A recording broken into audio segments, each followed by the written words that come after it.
I have some tour dates to tell you about. I'll be in Las Vegas, Nevada over Labor Day weekend. If you're going to be there, then I will too. I'll be in Bend, Oregon, Spokane, Washington, Portland, Oregon, Vancouver in the Canada, Oklahoma City, North Little Rock, Springfield, Missouri, Kansas City, Missouri, Sioux Falls, La Crosse, Green Bay, Moline, Lafayette, Louisiana, and Beaumont, Texas. All tickets through theovon.com/TOUR. And thank you so much for your support. I can't thank you enough. You know, my ninth grade civics teacher, Barbara Olinger, would be tickled to know that one of her students is getting to sit down with a president today. So I just want to speak her name. She taught me to care about our country, and I still do. Today's guest is the 45th President of the United States of America, and he's currently running for president on the Republican ticket. He's been an entrepreneur, a businessman, a television personality. We sat down at his club in Bedminster, New Jersey, and we want to thank the crew there for helping us make the production happen. He's one of the most famous people on earth, and I'm grateful for this chance to learn more about the man behind the headlines. Today's guest is Donald Trump. Shine that light on me. I'll sit and tell you my stories. Shine on me, and I will find a song I will sing it just for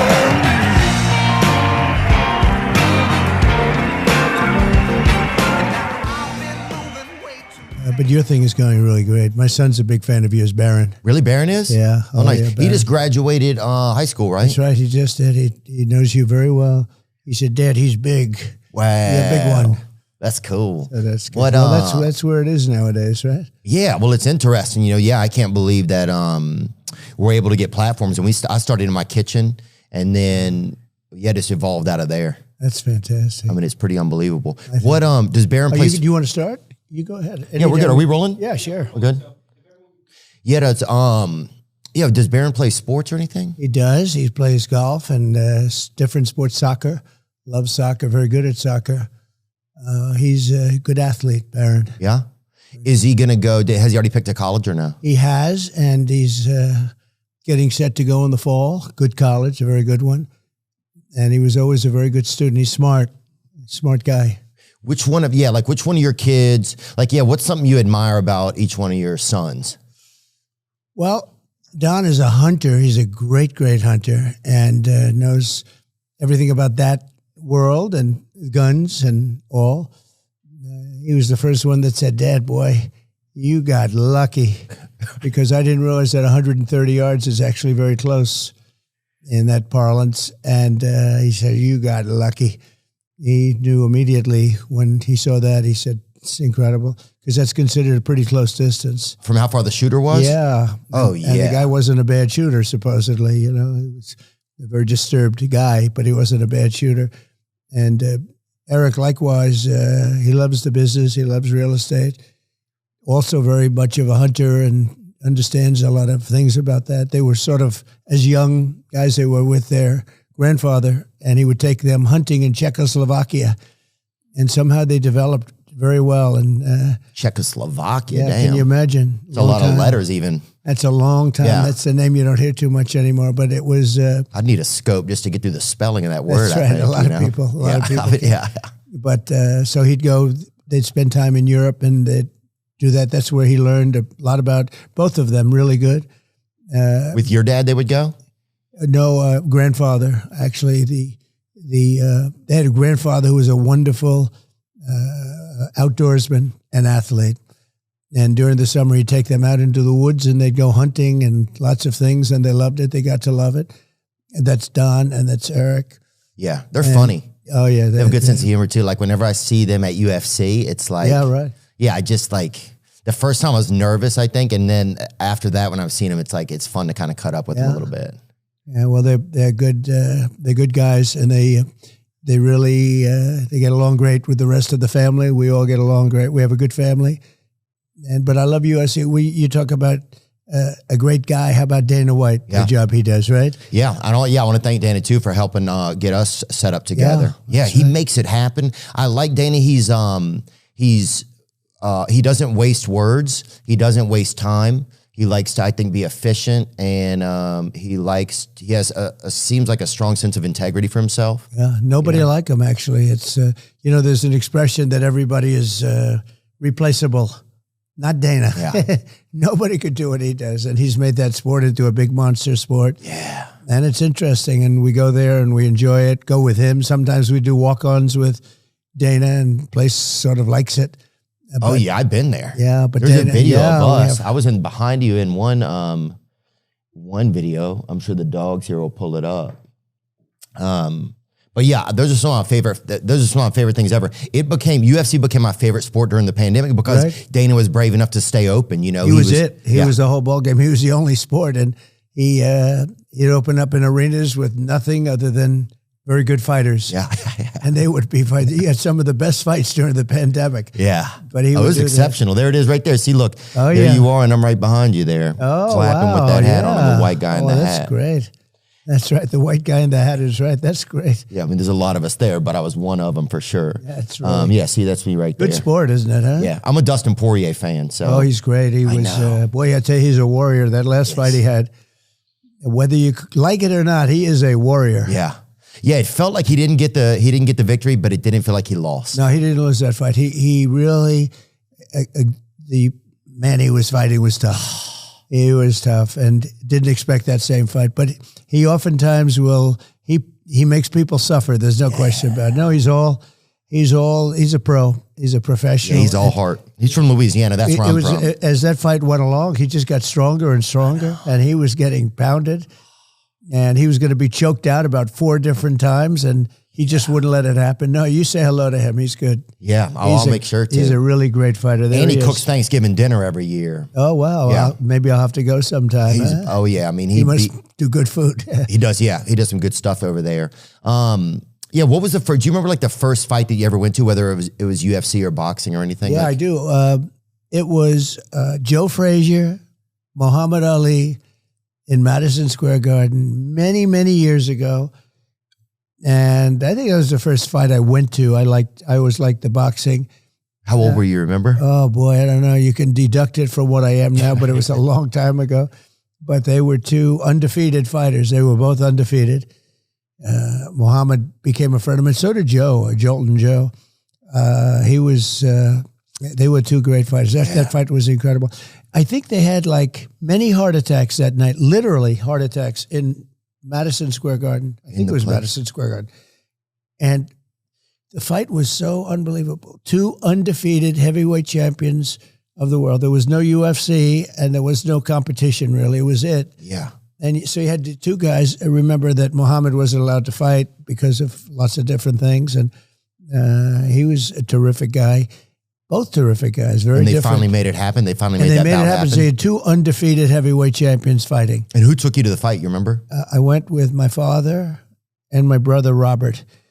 And it was just, I don't know, I must have been very young. It was a long time ago, but you would never forget it. That was one of those moments. Oh, yeah. But no, literally, there were like many heart attacks in the arena. Just people having too much fun, or what do you think? It was drugs? Having heart attacks because it was such a crazy event. Oh, yeah. It was so, the people were just, I know a friend of mine, the father, he had a bad heart attack. Literally, they took him out. They were taking people out. It's an early KO. And I don't hear that anymore. I mean, there were other exciting sporting events. I don't think there's ever been, I don't know, I guess there has. But you would think Joe Frazier, Muhammad Ali, their first fight. Yeah. But it was a very exciting time. Well, yeah, and just people being, I guess, sometimes our systems aren't ready to handle the amount of excitement that's going on, you know? Like, I think, maybe people just couldn't even handle so much joy. You think it was that people were just so excited.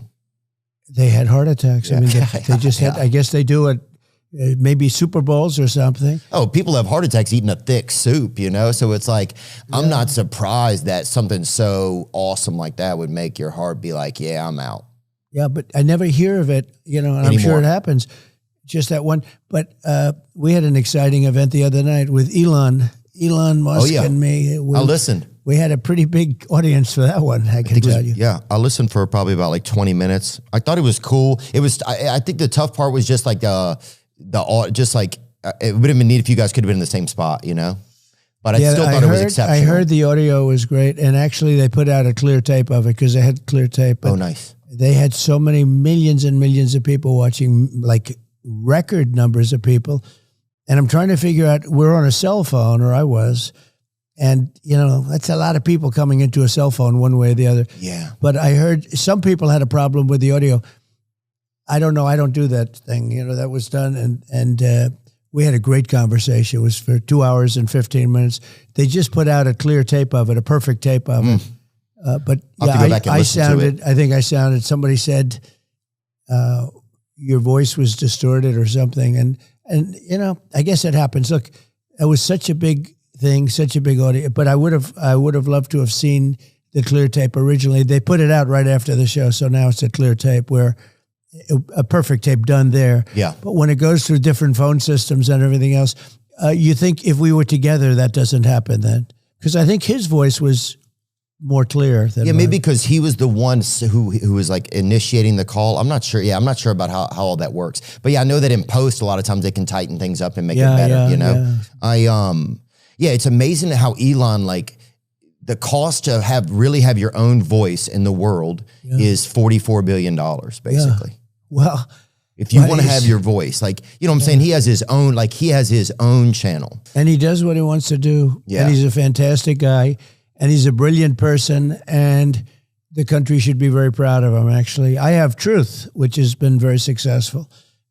Truth Social, you mean? Truth Social, yeah. And that's been very successful in getting my voice out. Well, I needed a voice because, I was on Twitter, and I was on Instagram. I was on all of it, and I was on Facebook. And when you added it up, I was told by Zuckerberg and others, it was like record-setting type of numbers. And then one day I didn't have anything because they canceled. They canceled. There's such a collusion there, right? Yeah, it was a pretty bad thing. And so I had nothing. So after about a month, I have a lot of things to say. And after about a month, I said, you know what I'm going to do? I'm going to just go out and put out an old public relations statement. You remember that? And although you're a little young to see it, but in the old days, you'd put out a statement. And I did, and it was just gobbled up. It was really gobbled up, and I opened Truth, and Truth has become terrific, actually, for me. Good platform. I really want just as a platform. It's more important than anything else. And well, at least you have your voice then. You can say what you want to say. It gave me my voice back, yeah. I had hundreds of millions of people. Even now, I haven't been too active on X, but I have, I guess, 90-some-odd million people on it, but I was much higher than that when I was. It's like almost all the people. I don't even know how many people there are. Yeah, it's been, but I love the job he's done, and he's brought a certain voice back into play. Yeah, the previous people were terrible. Yeah, every time you do a thing, you'd be red flagged.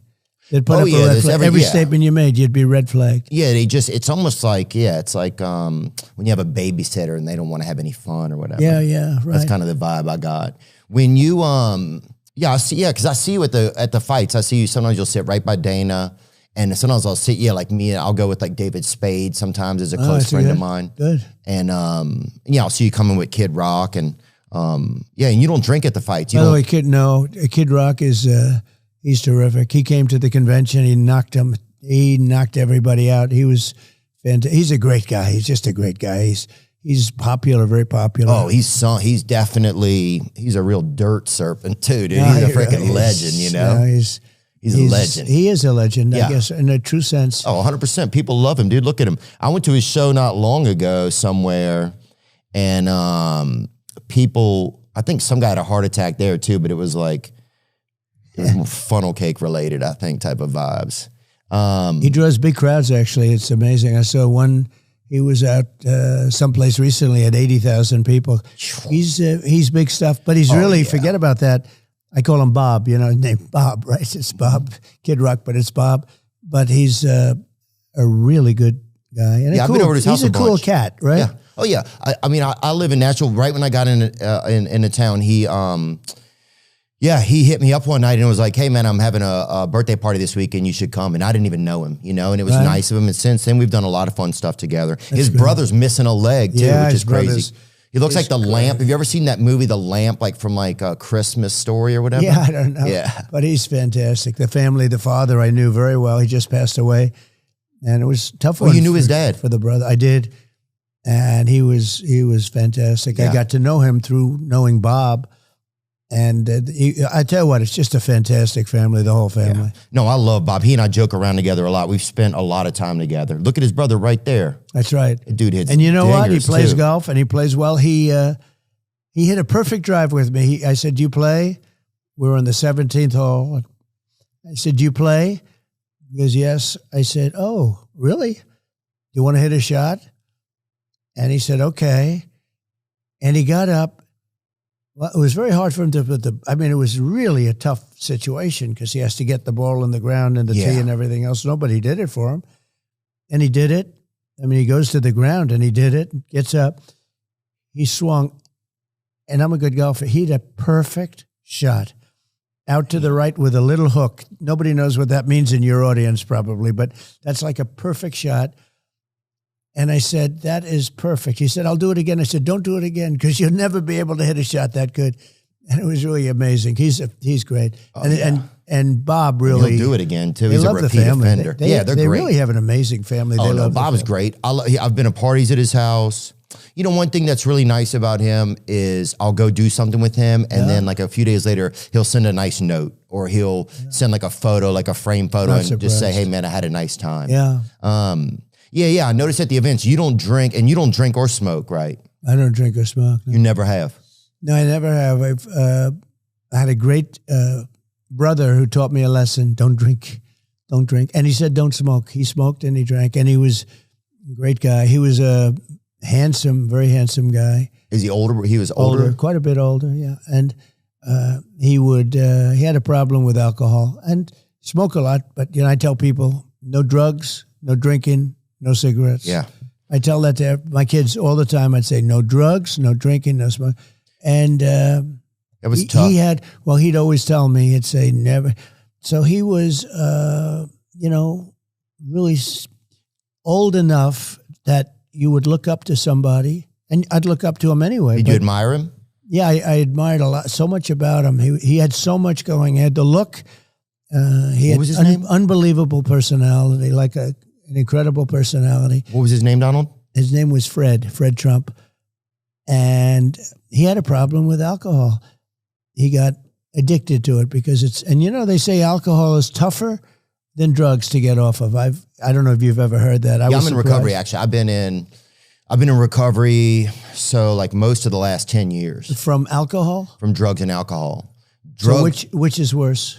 For me, drugs is the problem, but if I have a drink, then it's tougher for me to prevent myself from getting. It sets off a chain. Yeah. But which is harder to quit? I've heard alcohol is harder to quit than drugs, if that makes sense. I don't know. Oh, yeah. I mean, I can only imagine because it's probably more readily available. And it's social, and you're sitting and everyone's drinking and all. Yeah, rarely do you go to a dinner and everybody's eating like, Xanaxes or something, for appetizers. Right. Usually people are having like a mint julep or something a little fancier, Negroni I just learned about. Right. But yeah. So you have a problem with that then? Yeah. Oh, wow. It's been in my family. My family, it's like, yeah. Can you stay away from it? Yeah, I've done a good job. I mean, so how long have you been off? I go to recovery meetings. I've been off most recently a little over 2 years. Do you ever go back on? Yeah, I've had stints where I go back on and you don't control it. It's tough. It goes downhill pretty quick. No kidding. So you think it's going to be easy. You think you're controlling it. And then you're you're doing your go-kart and racing with hookers and stuff. It gets bad. It's just not to do it, right? Right. So then in the end, you're like, I have to not do it. Did you see, like, with your brother, could you see it or anything? Like, man. I was amazed because he had so much going, he had everything going. I think it happened in college at a fraternity maybe, or I don't know, somewhere along the line it happened. And all of a sudden, this is not unique. This is a very common story, unfortunately. But And then the family would see it and start to notice it, and it didn't get better.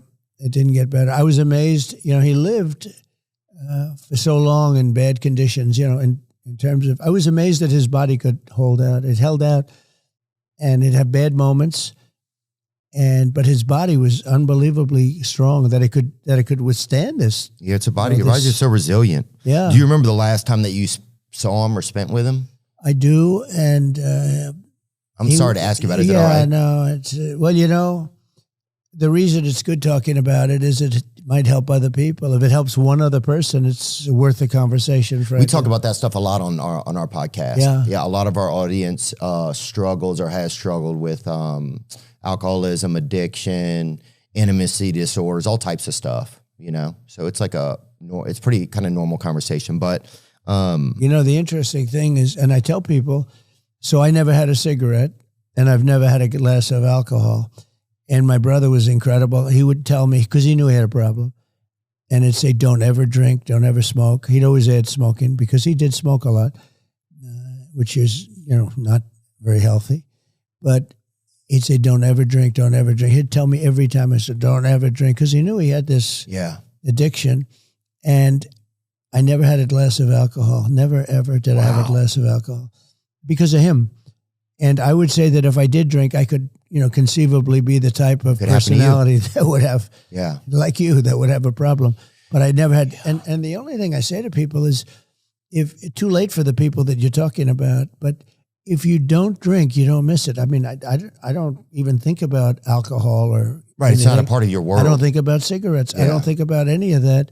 If you don't take drugs or if you don't have alcohol, it's real easy not to drink it. It's when I had a friend who went to the Wharton School of Finance with me. He was a very smart guy. Where is it, Wharton School? That's in Philadelphia. That's at Penn. Oh, yeah.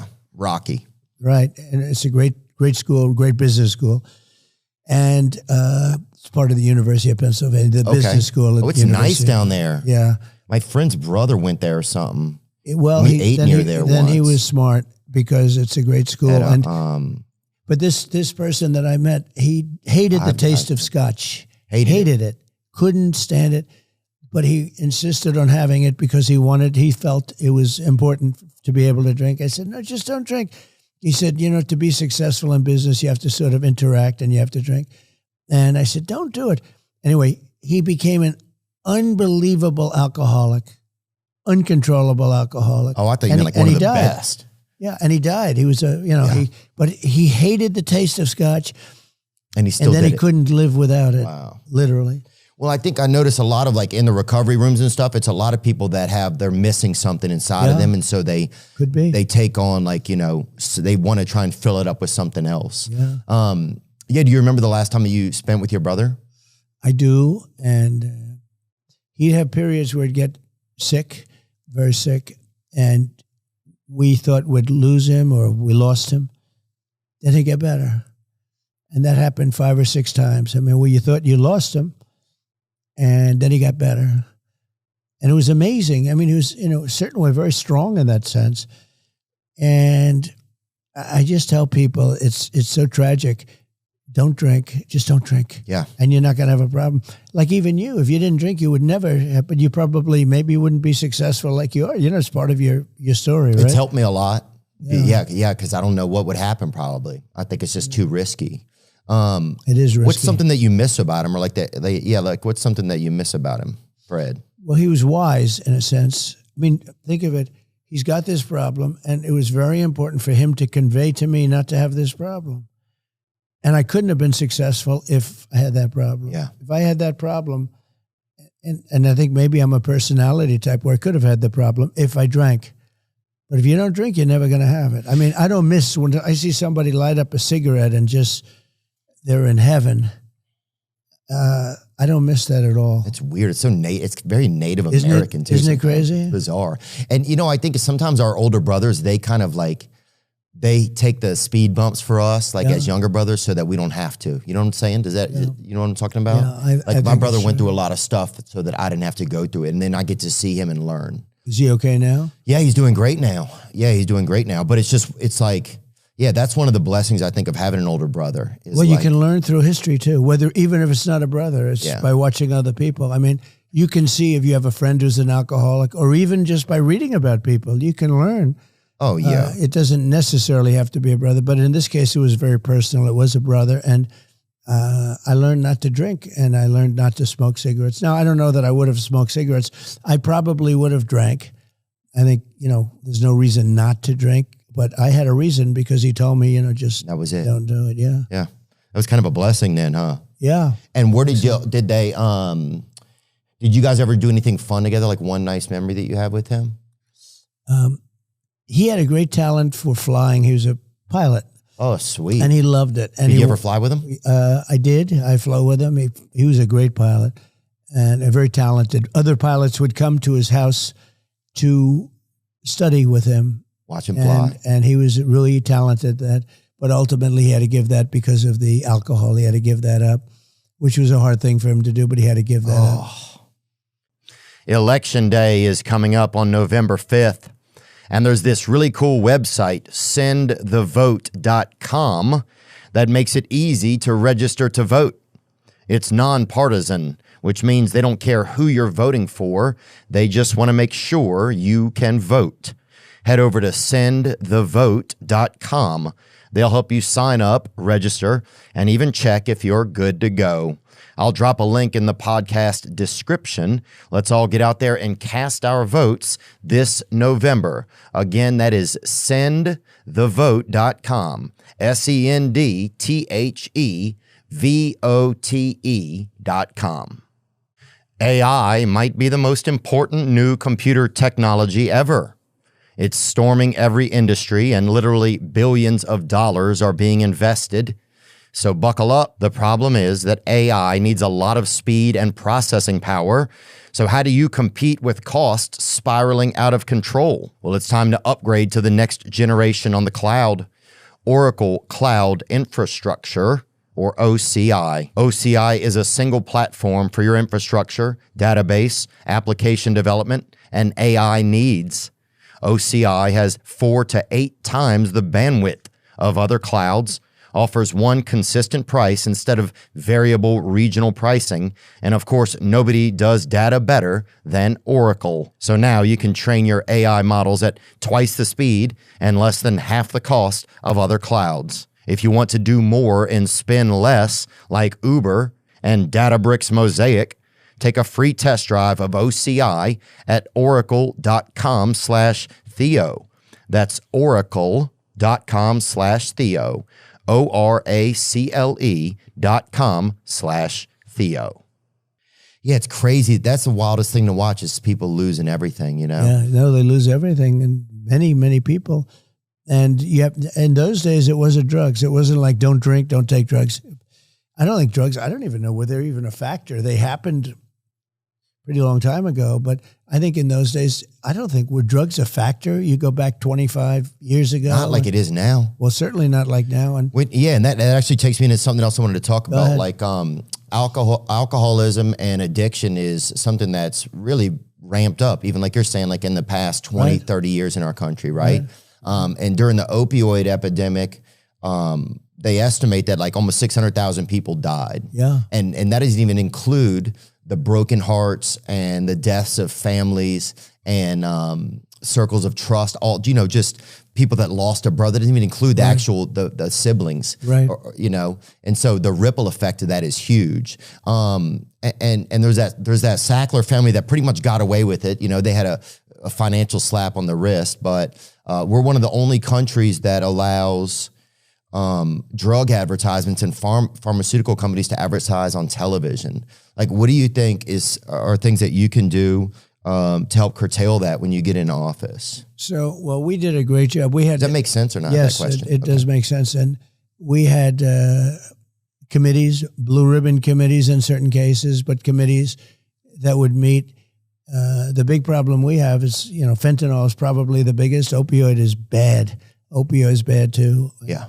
I think that's bad because everyone thinks, in many cases, they think they're going to do away with pain. And literally the time is so short. If you take it for like 2 weeks, you're almost addicted to it. It's incredible when you. Oh, think. well, all of that is horrible. But How why did do you we get allow How that did to you get addicted? How did? No, I would just do cocaine. That was really, yeah. So not just, yeah. That's down and dirty, right? Yeah. And I mean, it was, yeah. But you don't anymore? No, I don't do it anymore, man. And I'm not doing it. Is it too much? Too much to handle? Some of the stuff started to get a real rattle in it too. I don't know where we were even getting it from in this country, but yeah, it started to make me feel like I was a mechanic or something. So the thing you go back to then is alcohol for the most part. Right, yeah, but what I want probably is cocaine, but I know that if I have a drink, then it'll be like, okay, well, I had a drink, then I can do this. Is cocaine a stronger oh, yeah. up? Yeah. So you're way up with cocaine more than anything else you can think of. Cocaine will turn you into a damn owl, homie. You know what I'm saying? Yeah. You'll be out on your own porch, and you'll be your own street lamp. You're freaking. And is that a good feeling? Well, no, it's horrible. A miserable feeling. But you do it anyway, just like the guy you're saying with the scotch. Like you knew it was bad, but you still. So it's not even good during what would be normally the good time. In other words, oh wow. So why would you do it? I wouldn't. That's why I don't. Yeah, that's terrible. But it's crazy because that's what alcoholism is. I think it's that it trumps the why. Yeah. It doesn't, and it just you don't. And you just go to. It's like, so that's why they say that it's cunning, baffling, and powerful. That's what they say about alcoholism. Yeah. And it is. It's which is a bigger problem in our country, would you say? Opioids. Bigger than alcohol. Oh, for sure. I think that's one of the biggest problems. And compare that to fentanyl? Oh, yeah. Well, that's the problem is people are making fake opioids because they can't afford real ones, or they're just getting them off the street, and then they put fentanyl in them. Yeah. Fentanyl's like laced into everything now. It's horrible. It's horrible, yeah. They found some in a baby rattle somewhere, I think. I don't even know where that was. But one of the things I wanted to ask you about was like, so there's like the big pharma lobbyists. Like there's 1,800 big pharma lobbyists in Washington, D.C. Right. There's only 535 total representatives or senators total. So just the fact that there's this whole other almost drug government that's there kind of pushing pushing agendas and influencing things. Like, how do we stop that, man? It just seems like it's obviously killing people. Like people are dying, it's like, what do we have to do that our own government won't help us? Well, you have to stop listening to lobbyists. I was not a big person for lobbyists. And if they have even a little access to like a president or a senator or a congressman or woman, they're snakes. They get a lot of money.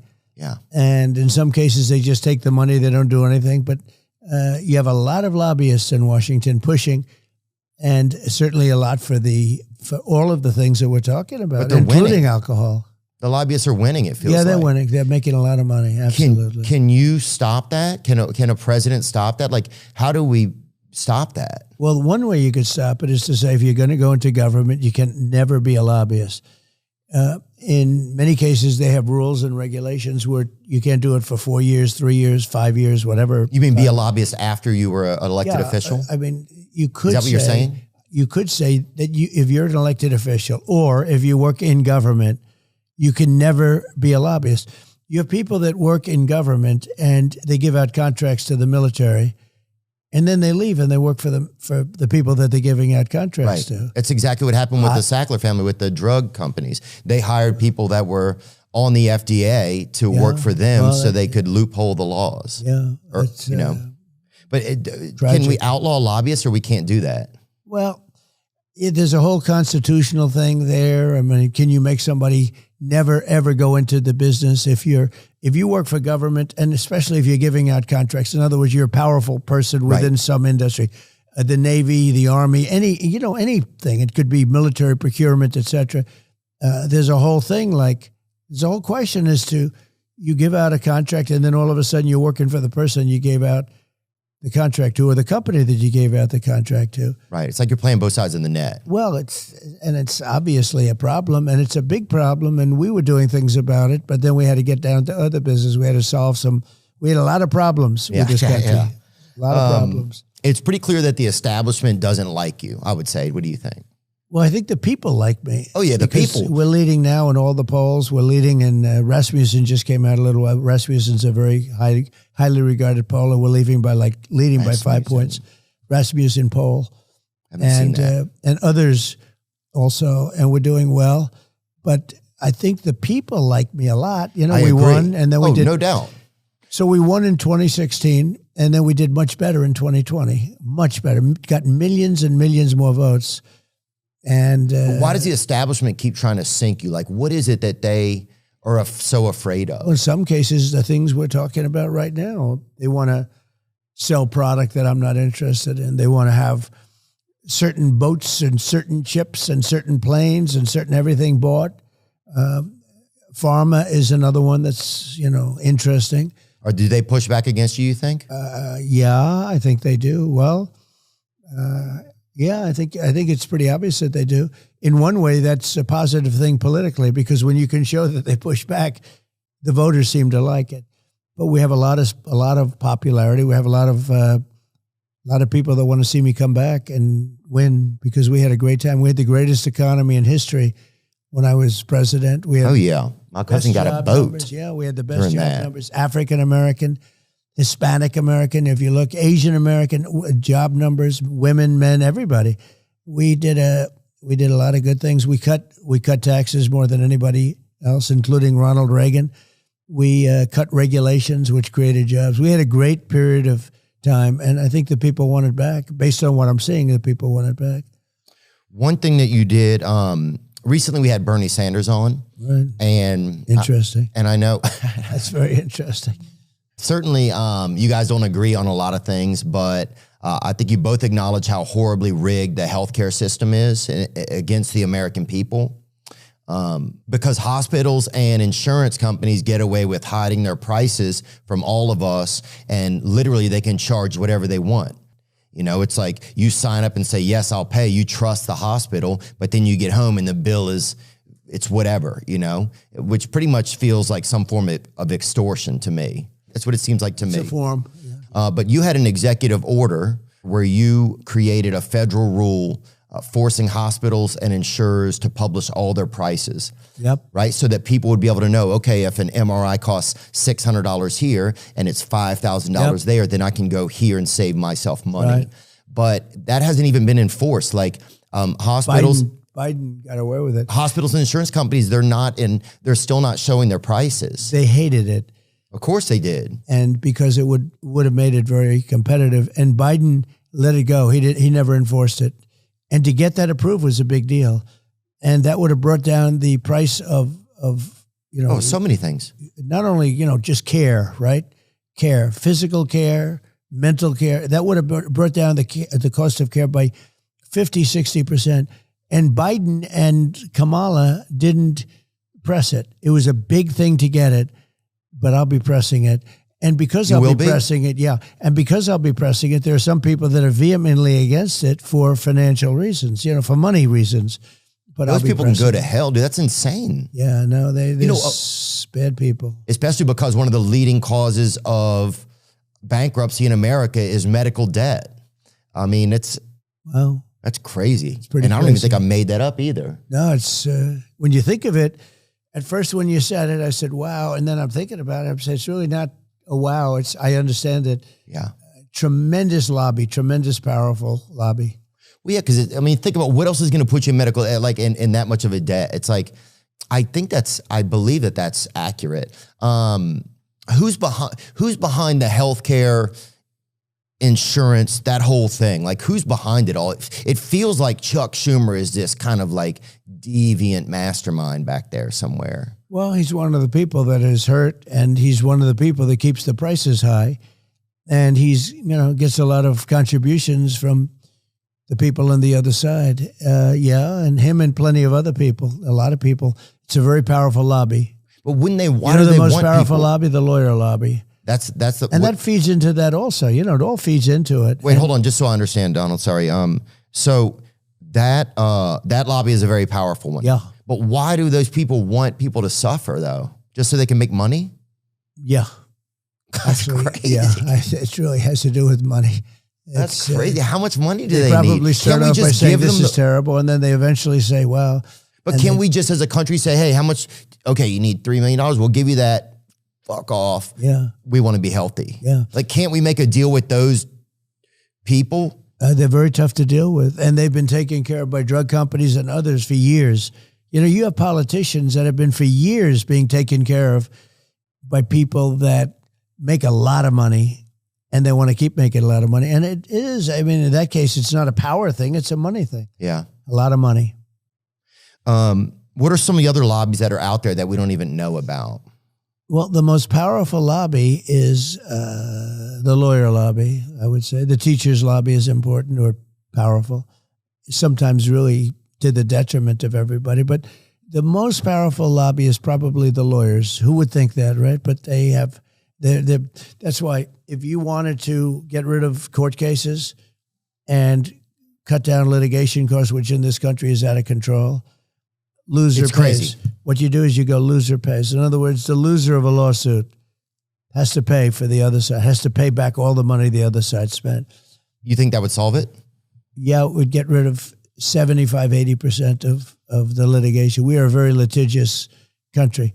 Everything's under, it's all bureaucratic, it's all dirty paperwork, it's a bunch of rigmarole. Well, if that would happen, you'd get rid of a lot of it. But the lawyers are opposed to it. It probably will not happen no matter what, because obviously the lawyers want to. What would have to happen? The Supreme Court would have to vote on something to make it happen? I don't know. I think that it maybe would have to go before the Supreme Court. But the most powerful lobby is that lobby. And if you wanted to get rid of litigation, if you went, and you know, Europe has it. A lot of places have it in different countries where loser pays. If you sue somebody and you lose, you have to pay the costs of the other side. Yeah, that makes sense, I think. And what happens is people don't sue.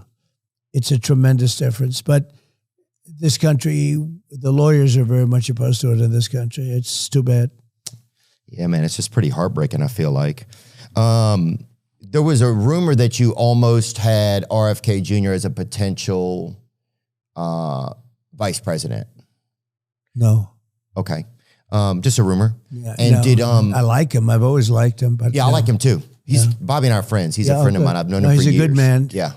He's in there pitching. It's tough. It's a two-party system, and he's a third party. You know, it's a tough thing. He can't get registered now in New York. I see New York, and the Democrats have really opposed him vehemently. I haven't, but the Democrats have really opposed him. So you think he should be allowed to run everywhere?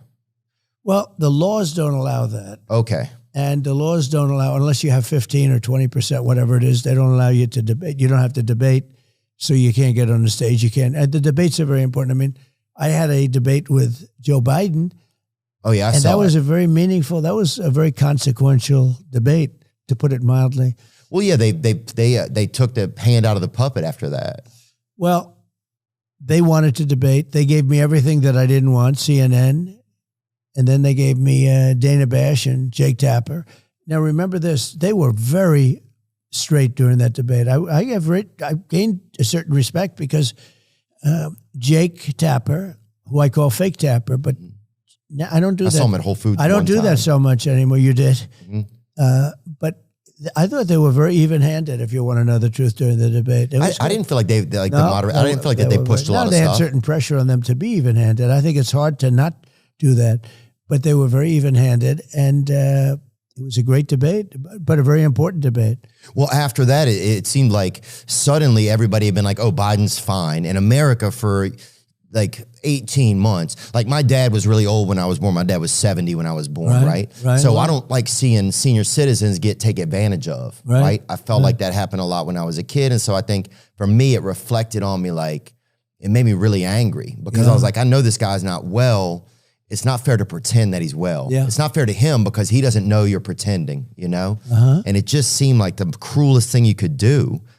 And then we're all kind of supposed to believe this thing that we know is not real. Our media is just saying this is real. And we're like, we're all just being gaslit as humans about something that's like moral. Like this is a human man. This is somebody's grandfather. And then they just disappear. He just disappears, and suddenly it's like It was a coup. Kamala is the one that went in. What do you think happened in the back rooms there? Because that almost was overnight that happened. I know what happened, and you're not supposed to do that. It's not supposed to be probably constitutional. She got no votes. He got 14 million votes. All of a sudden, they're telling him to get out, or they threatened him. But who were And he is when an they say angry person. Well, I would say Schumer, Pelosi, and numerous other people. The heads of the Democrat Party. Yeah. Thugs. And they did. They threatened him violently, I think. And he You didn't think want to they get out. really Remember, he said, only God will get me out, right? Only God will get me. Somebody dressed up like God and just chased him out of there. Yeah, and what happened is they went to him and they said, this was after the debate. Now, if he didn't have the debate, he would still be running. Yeah. So they set him up. They knew they were going to pull him. That I don't know. I mean, he had his debate. Maybe he wanted to. I heard he didn't. I heard they offered me things that I would never accept, and I accepted them. They said CNN. They said Jake Tapper, Dana Bash. They said all things that I could not take, and I accepted all of them. And, look, it was a good debate for me. It wasn't a good debate for him. I think he'd still be running right now. You wouldn't have her. She was one of the most disrespected people in the whole country. She was a failed vice president. She was the most, she was considered the worst vice president in the history of our country. She had no chance. If you go back 6 weeks, they were saying how bad she was, and they wanted to choose from 11 different people. Do you feel? I thought that's what they were going to have. Oh, you thought that's really good? Well, that would have seemed more democratic, I think. They wanted to be politically correct, and they chose her. I feel like it would have seemed more. But, dude, I got so angry when they sidetracked Bernie a few years ago. That wasn't fair. It happened to Bernie twice. Yeah. You think about it. Yeah. Oh, it was crazy. Yeah. 2016 and 22. He just got, it just wasn't cool. Like, whatever you think, it's just like we have to be able to believe that. Do you like Bernie? Are you friends with him or something? No, I met him the other day. Was that the first time? It was the first time. Were you impressed by him? Yeah. One thing, he's still sharp, right? Oh, yeah, he's still sharp. He doesn't suffer from what Biden did. No. Mental dullness. Yeah. Right? I mean, mentally gone. Biden is mentally like, gone. He's somebody put a merry-go-round in his head, I heard. But that's, but they didn't plug it in. They didn't tell him. Yeah, that's probably right. But no, one thing I liked about Bernie, well, one of the things is the healthcare. I just feel like we spend so much money in different places, and people are sick. And the opioid epidemic, I just feel like, and the lower cost of drugs, those are things that because I got insulin down and they took credit for it. Mm-hmm. But I got it down to $35. And I said, I hope I win because somebody's going to take credit. It takes a period of time before it kicks in statutorily. And I got it down to $35, which is a very low price. And they took credit for it, which is, now I'm taking credit because I'm talking to you. Well, yeah, if you did it, then you should be able to take credit for it. I just watched her performance today. So she went out and... Who, Kamala? She lied about everything. She said, this Trump tax, that Trump tax, that Trump tax. He's going to tax this, he's going to tax all these different things. And I'm not going to tax them. She made it up. Did you know that 4 companies control over 80% of the U.S. meat industry? And China now controls the largest portion of U.S. pork. These companies are using mobster-like tactics to crush American family farms, and with the additives that they're putting into our food, Americans are stuck with sketchy meat. So what can we do about it? Let me tell you about a company that's coming up swinging on behalf of the American family farms and your family's food security. Moink. The business is simple. Moink's meat comes from animals raised outdoors, where a pig is free to be a pig. Hey, buddy. Their farmers are given an honest day's pay for an honest day's work, and they deliver meat straight to your doorstep at prices you can actually afford. So keep American family farms farming by joining the Moink movement today at moinkbox.com/Theo. Sign up today and get free hot rolls in your first order, spelled MOINK box.com/Theo. Oink, oink. Get moinked. Moinkbox.com/Theo. You know what it is, brother and sisters, baby. It's time for those wiener uppers, daddy. You feel me? BlueChew.com. They're helping. Blue Chew is a unique online service that delivers the same active ingredients as Viagra, Cialis, and Levitra, but at a fraction of the cost in chewable form. Sign up at BlueChew.com, consult with one of their licensed medical providers, and once you're approved, you'll receive your prescription within days. Blue Chew wants the entire country rock hard. They told me that that's the mission. They will not stop until every man is bricked up like a brick house. And we've got a special deal for our listeners. Try Blue Chew free when you use promo code Theo at checkout. Just pay $5 shipping. That's BlueChew.com, promo code THEO to receive your first month free. Visit BlueChew.com for more details and important safety information. And we thank Blue Chew for sponsoring the podcast. Look, people in politics, many of them, not all of them, are really liars, but she's really a liar. She made up a series of lots of different taxes that Trump's going to charge you on clothing. He's going to charge you on this or that. And actually, she's the one, your taxes are going to go up by 4 times. And if the Trump tax cuts, because I got the largest tax cuts ever, but they expire in a number of months, pretty soon, she has to be able to do something about it.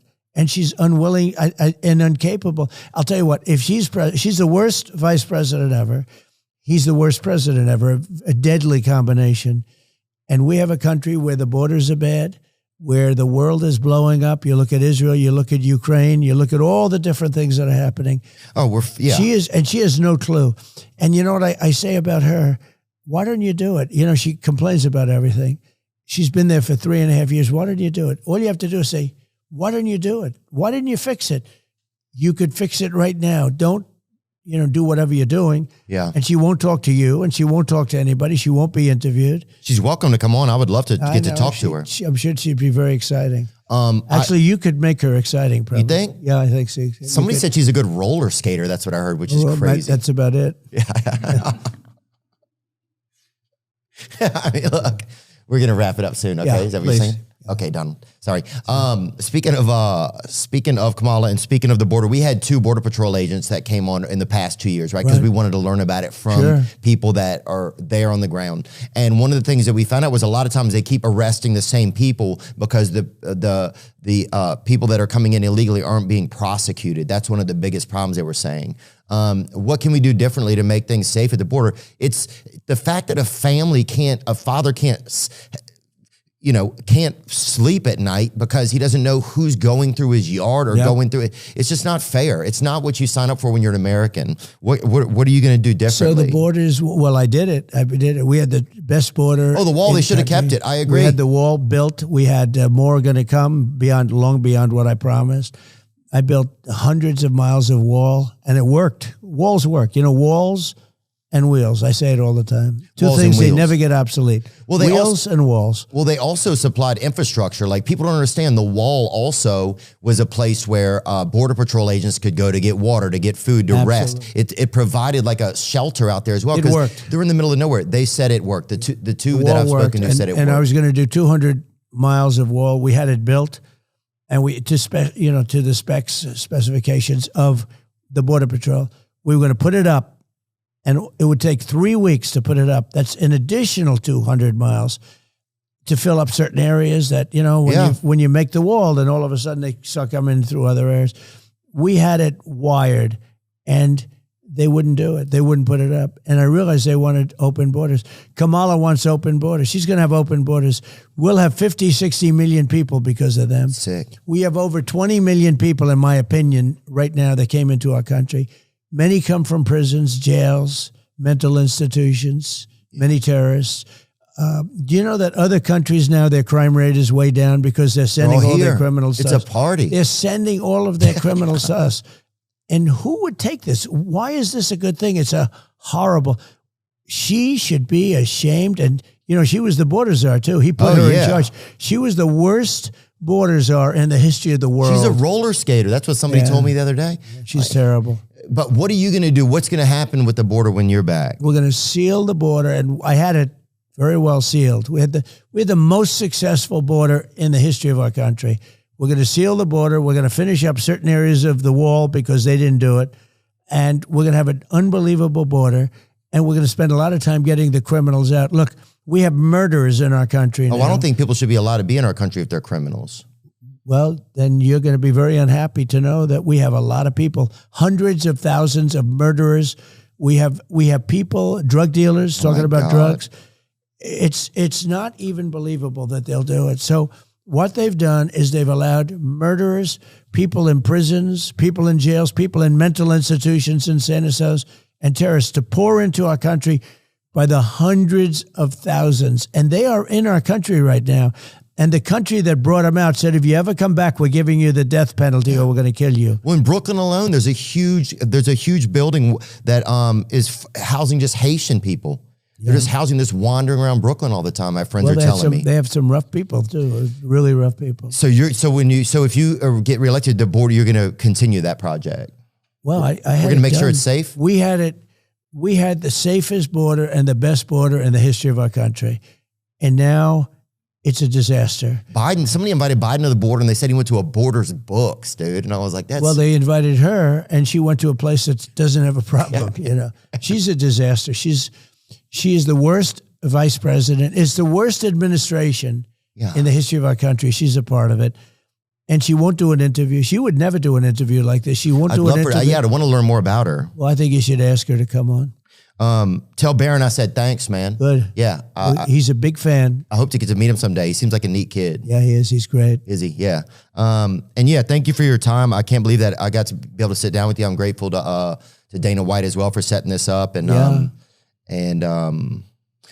I just appreciate you giving me your time today, Donald Trump. Thank you so much. And good luck with your situation.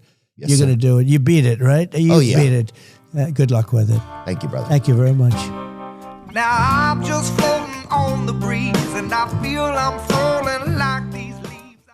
For 50 years now, hip-hop has been a reflection of culture and society. That includes stories of struggle and pain, social injustice, racial inequality, the marginalization of communities. Today, we confront a healthcare system that has been rigged against all of us. Hospitals force patients to sign contracts for services without ever showing us actual prices. Stifling competition. Overcharging without accountability. And if we can't pay, these same contracts allow them to take everything we own, creating so much fear that millions and millions of Americans refuse to enter our hospital, putting our health and our lives at stake. This is an American humanitarian crisis. We love our nurses, and we need our doctors, but hospitals and insurers rigging a system to make profits off of people that's in struggle is unforgivable. We demand prices and transparency in healthcare. Power to the patients.